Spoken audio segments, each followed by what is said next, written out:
آج کے اس جائزے میں ہم ایک بہت ہی دلچسپ اور تیزی سے وائرل ہونے والی بیانیہ کی گہرائی میں جائیں گے۔ سوشل میڈیا پر آج کل مئی 2025 کی ایک فرضی جنگ کا بڑا چرچا ہے۔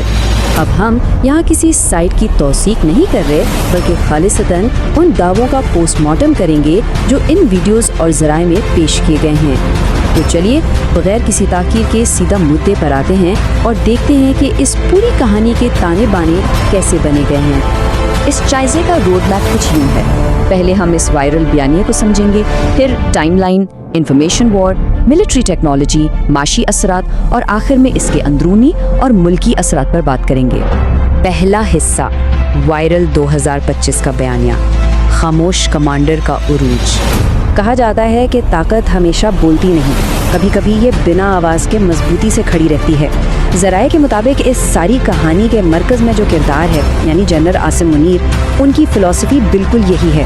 انہیں ایک ایسا لیڈر دکھایا گیا ہے جس کا سارا فوکس لمبی چوڑی تقریروں کے بجائے عملی کام، ریاست کی بہتری اور سخت ڈسپلن پر ہے، مطلب خاموشی سے اور مضبوطی سے اپنا کام کرتے رہنا۔ اب اس فرضی جنگ کے شروع ہونے سے پہلے ہی ان کمانڈر کو ایک انتہائی غیر معمولی لیڈر کے طور پر پیش کیا گیا ہے۔ ان کے کریئر گراف پر نظر ڈالیں تو 1986 میں شروعات کے بعد ملٹری انٹیلیجنس اور ISI دونوں کی سربراہی کرنا فوجی تاریخ میں کوئی عام بات نہیں ہے۔ بیانیہ یہ ثابت کرنے کی کوشش کر رہا ہے کہ انٹیلیجنس کے اتنے اعلیٰ عہدوں پر رہنے کی وجہ سے وہ اس آنے والے فرضی طوفان کے لیے بالکل تیار ہے۔ دوسرا حصہ، تنازع کی ٹائم لائن، مئی 2025 کی فرضی جنگ کا خاکہ۔ اس کہانی میں تاریخیں بہت ہی واضح دی گئی ہیں۔ شروعات ہوتی ہے 5 اور 6 مئی سے، جب انڈیا کی طرف سے مبینہ فضائی حملے ہوتے ہیں۔ اس کے جواب میں 9 اور 10 مئی کی درمیانی رات پاکستان کی جانب سے آپریشن بنیان مرصوص کے نام سے ایک زبردست اور تیز ترین جوابی کارروائی کا دعویٰ کیا گیا ہے۔ بات اتنی بڑھتی ہے کہ 10 مئی کو امریکی صدر کو بیچ میں آ کر جنگ بندی کروانی پڑتی ہے، اور پھر 16 مئی کو پاکستان میں باقاعدہ یوم فتح قرار دے دیا جاتا ہے۔ بالکل کسی فلمی اسکرپٹ کی طرح، ہے نا؟ تیسرا حصہ، معلومات کی جنگ یا انفارمیشن وار، یعنی فرنٹ لائن پر بیانیوں کا ٹکراؤ۔ یہاں دونوں ملکوں کے میڈیا کا ایک زبردست موازنہ کیا گیا ہے۔ ذرائع بتاتے ہیں کہ ایک طرف انڈین میڈیا پر یہ الزام تھا کہ وہ بغیر تصدیق کے بلیک آؤٹ اور فرضی جوابی حملوں کی خبریں چلا کر مسلسل خوف پھیلا رہا ہے، اور دوسری طرف یہ دعویٰ کیا گیا کہ پاکستانی میڈیا نے اپنی کوریج میں انتہائی سنجیدگی اور ذمہ داری دکھائی، جس نے عالمی سطح پر بڑا مثبت اور میچور تاثر چھوڑا۔ اب یہاں تجزیہ کار ایک بڑا گہرا سوال اٹھاتا ہے، کیا یہ میڈیا کی افراتفری واقعی محض جنگ کی کنفیوژن تھی؟ بالکل نہیں۔ کہا جاتا ہے کہ یہ باقاعدہ ایک سوچی سمجھی حکمت عملی تھی۔ غیر سرکاری اکاؤنٹس کا استعمال کرتے ہوئے سچ اور جھوٹ کو اس طرح ملایا گیا تاکہ عوام کا مورال ہائی رہے اور اس بڑی جنگ کے لیے ملک کے اندر زبردست عوامی حمایت حاصل کی جا سکے۔ چوتھے حصے میں ہم اس وائرل منظر نامے میں استعمال ہونے والی فوجی ٹیکنالوجی اور حکمت عملی کا جائزہ لیتے ہیں۔ اس کہانی میں ٹیکنیکل ڈیٹا کو بڑی ہوشیاری سے استعمال کیا گیا ہے۔ دعویٰ یہ ہے کہ چینی ساختہ J-10C طیاروں کے 200 کلومیٹر ریڈار اور PL-15 میزائلوں نے پاکستان کو انڈین رائفل طیاروں پر 50 کلومیٹر کا ایک بہت بڑا مارجن دے دیا۔ اس کا مطلب یہ ہوا کہ پاکستان کے پاس پہلے دیکھنے، لاک کرنے اور فائر کرنے کی زبردست صلاحیت آ گئی، جس کے نتیجے میں مبینہ طور پر 4 جدید رائفل طیارے تباہ کر دیے گئے۔ سچ مانیے یہ دعویٰ سب سے زیادہ حیران کن ہے۔ ذرا تصور کریں، ایک طرف حملہ آور جہاز جس کی رفتار 1000 کلومیٹر فی گھنٹہ ہے، اور دوسری طرف S-400 کا میزائل جو 17000 کلومیٹر فی گھنٹہ کی رفتار سے آتا ہے، یعنی 17 گنا زیادہ تیز۔ اس زبردست اور خطرناک فرق کے باوجود ویڈیوز میں دعویٰ کیا گیا ہے کہ پاک فضائیہ کے JF-17 تھنڈرز نے ایک تقریباً خودکش مشن میں آدم پور میں انڈیا کا طاقتور S-400 ڈیفنس سسٹم تباہ کر دیا۔ پانچواں حصہ، جغرافیائی، سیاسی اور معاشی تبدیلیاں، بجٹ اور عالمی پوزیشننگ کا کیا بنا۔ اس جنگ کے شروع ہونے سے ذرا پہلے کی جو تصویر کشی کی گئی ہے وہ بڑی سنگین ہے۔ پاکستان مبینہ طور پر مکمل معاشی تباہی کے دہانے پر تھا۔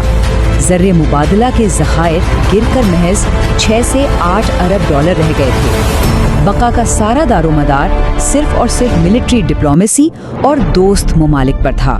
لیکن پھر جنگ کے بعد ایک بہت بڑا تضاد دکھایا گیا ہے۔ ذرا ان بجٹس پر غور کریں۔ انڈیا کا دفاعی بجٹ 92 ارب ڈالر دکھایا گیا ہے، جبکہ پاکستان کا صرف 12 ارب ڈالر۔ یہ اعداد و شمار جان بوجھ کر اس لیے پیش کیے گئے ہیں تاکہ دکھایا جا سکے کہ اتنے بڑے معاشی اور فوجی عدم توازن کے باوجود یہ مبینہ کامیابی کتنی غیر معمولی اور ناممکن سی تھی۔ اور اس فرضی فتح کا نتیجہ کیا نکلا؟ ذرائع کہتے ہیں کہ پاکستان نے دنیا کو دکھا دیا کہ ایک کمزور معیشت کے باوجود وہ ایک مضبوط مڈل پاور ہے۔ جب آپ اپنا دفاع اتنی طاقت سے کرتے ہیں تو دنیا آپ کی عزت کرتی ہے۔ اس ہارڈ پاور کو پروجیکٹ کرنے کے بعد خلیجی ممالک بالخصوص سعودی عرب کے ساتھ نئے دفاعی معاہدوں اور چین کے ساتھ مزید گہرے معاشی اور اسٹریٹجک تعلق قائم ہونے کے دعوے کیے گئے ہیں۔ اس پوری کہانی کو ذرا عالمی ڈرامے کا ٹچ دینے کے لیے ایک فرضی امریکی صدر کا بیان بھی شامل کیا گیا ہے، جس میں وہ آرمی چیف کی جم کر تعریف کرتے ہیں۔ یہ بیان اس لیے پیش کیا گیا تاکہ ثابت کیا جا سکے کہ فیلڈ مارشل کا یہ مرتبہ کوئی خود ساختہ نہیں تھا، بلکہ ایک ایسی پہچان ہے جو انہوں نے اپنی صلاحیتوں کے بلبوتے پر کمائی ہے۔ ہمارا آخری اور چھٹا حصہ، ملکی اثرات اور یکجہتی، قوم پرستی اور جنگ کے بعد کے حالات۔ اندرونی سیاست کی بات کریں تو ویڈیوز کا دعویٰ ہے کہ اس بڑی فتح نے ملک کے تمام سیاسی جھگڑے اور خلفشار یکسر ختم کر دیے۔ جو بھی ہائیبرڈ سسٹم موجود تھا اسے عوام میں زبردست قانونی حیثیت اور وقار مل گیا، اور ریاست کو چیلنج کرنے والی اپوزیشن پارٹیاں بالکل کمزور ہو کر پس منظر میں چلی گئی۔ جذباتی طور پر یہ بیانیہ بہت زیادہ چارجڈ ہے۔ جب دشمن للکارتا ہے تو ہم تمام شناختیں بھول کر صرف ایک نام یاد رکھتے ہیں: پاکستان۔ ان نشریات میں بار بار بتایا گیا ہے کہ اس بحران کے دوران کوئی سندھی، مہاجر، بلوچی یا پٹھان نہیں رہا۔ لسانی اور علاقائی تفریق ختم ہو گئی اور سب ایک دیوار کی طرح کھڑے ہو گئے۔ عوام کی بے خوفی کو ثابت کرنے کے لیے ایک بڑی ہی حیرت انگیز اور کچھ حد تک مزاحیہ کہانی بھی سنائی گئی ہے۔ دعویٰ یہ ہے کہ دشمن کے جدید ڈرونز جب کھیتوں میں گرے تو لوگ خوفزدہ نہیں ہوئے، بلکہ بچے سارا دن ان ڈرونز کو کھلونوں کی طرح استعمال کرتے رہے۔ کچھ شہریوں نے انہیں موٹر سائیکلوں پر لادا اور کباڑ میں بیچنے لے گئے۔ خوف کا تو جیسے کوئی نام و نشان ہی نہیں تھا۔ اب ہم اس جائزے کے بالکل آخر میں آ گئے ہیں، اور سب سے بڑا سوال جو خود ان ذرائع نے بھی اٹھایا ہے وہ یہ ہے: اس پورے ڈرامائی منظر نامے میں جس مثالی قومی یکجہتی اور ملکی اداروں کے احترام کی تصویر کھینچی گئی ہے، کیا حقیقت میں ایسا ہونا ممکن ہے؟ کیا قوم سچ میں اتنی جلدی متحد ہو سکتی ہے جو دیرپا ثابت ہو، یا یہ سب محض ایک وقتی جنگی بخار اور بیانیے کا ابال ہے؟ یہ ایک ایسا سوال ہے جو واقعی ہمیں سوچنے پر مجبور کر دیتا ہے کہ کیا کبھی ایسی آئیڈیل صورتحال بن سکتی ہے؟